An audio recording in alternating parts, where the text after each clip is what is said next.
Les acteurs nationaux impliqués dans la lutte contre la criminalité liée aux espèces sauvages, l'exploitation forestière et aux ressources naturelles illégales sont ici à l'école du savoir pour la maîtrise des procédures en vue de la mise en cohérence des différentes stratégies et politiques pénales en vigueur au Congo. L'Office des Nations Unies contre les drogues et les crimes et l'Union européenne, à travers ce séminaire, entendent contribuer à l'éradication de ce fléau. Il s'agit alors de provoquer des changements systémiques au niveau national et régional pour endiguer le phénomène de braconnage et du trafic.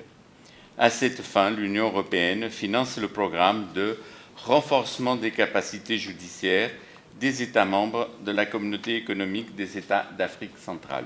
Le ministre congolais en charge de la justice évoque ici les actions menées par le gouvernement dans la lutte contre la contrebande internationale et nationale d'espèces sauvages. L'activité qui nous réunit ce jour vise essentiellement à mobiliser les autorités judiciaires afin d'assurer la convergence de leur intervention dans la lutte contre tous les aspects que revêt la criminalité liée aux espèces sauvages, l'exploitation forestière et les ressources illégales. Comme nous pouvons le constater, la criminalité liée à la faune et la flore sauvage prend de plus en plus de l'ampleur.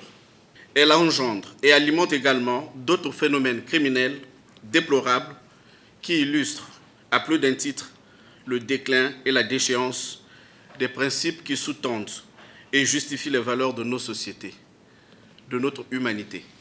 Cet atelier qui se refermera le 24 juin s'inscrit dans le cadre de la mise en œuvre du projet renforcement des capacités judiciaires des États membres de la CEAC pour la lutte contre la criminalité faunique et le trafic illicite des ressources naturelles.